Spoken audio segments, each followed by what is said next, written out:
Сәлеметсіңдер ме, білім алушылар? Бүгінгі біздің сабағымыздың тақырыбы баскетбол ойынының қауіпсіздік ережесі.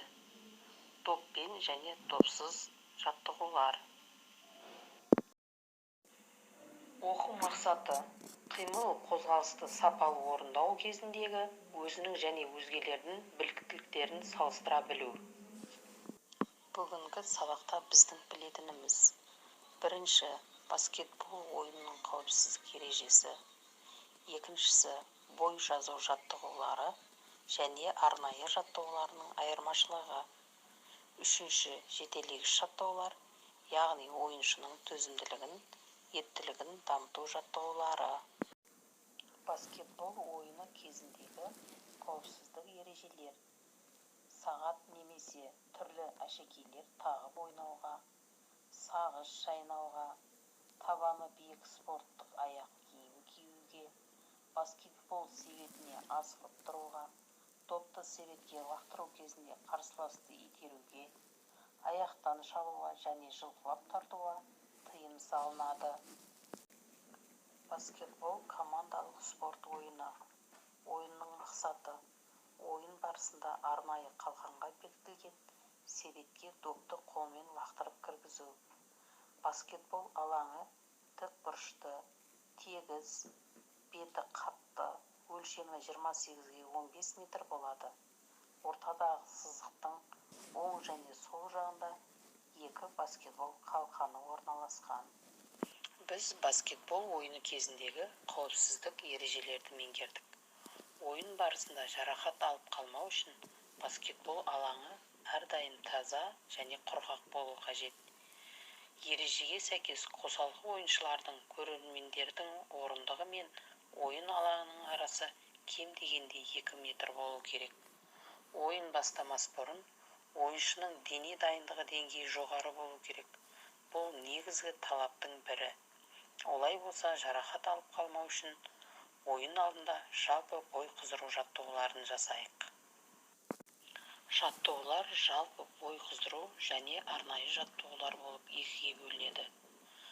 Баскетболшыға арналған арнайы жаттығулар, доппен жаттығу және ептілік пен төзімділікті дамыту жаттығулары. Төзімділікті дамыту үшін ұзақ қашықтыққа жүгіру және шыңға өрмелеу арқылы дамытамыз. Ептілікті дамыту үшін доппен және допсыз жаттығулар жасаймыз. Олай болса, арнайы жаттығуларды жасайық. Бірінші жаттығу: допты еденге ұрып, ыршытып, жанында алып жүру. 10 метр қашықтыққа допты жүргізіп, 15 рет қайталаңыз. Екінші жаттығу: допты әріптесіңмен бір-біріне дәл беріп жаттығыңыз. Үшінші жаттығу: әріптесіңмен кезек-кезек қабырғаға соғып, орын ауыстыра арқылы ептілікті дамыту үшін бірнеше рет қайталаңыз. Төртінші жаттығу: допты себетке тастап жаттығамыз. Бұл жаттығулар арнайы жаттығулар. Бүгін біз баскетбол ойынының қауіпсіздік ережесін және арнайы доппен допсыз жаттығуларды орындап үйрендік. Алған білімді толықтыру үшін сұрақ-жауап әдісін қолданып көрейік.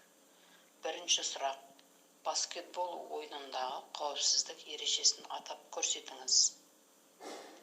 Екінші сұрақ: жалпы бой жазу жаттығуы мен арнайы жаттығуларының айырмасы қандай? Үшінші сұрақ: допты әріптесіне бермес бұрын не істеу керек? Төртінші сұрақ: баскетбол алаңын сипаттап беріңіз.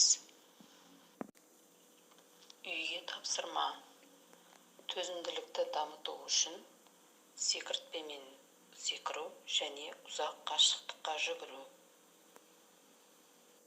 Доппен және допсыз жаттығулар.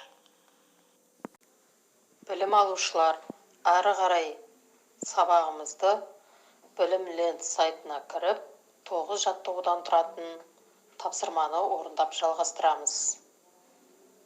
Назарларыңа рахмет. Келесі кездескенше сау болыңдар.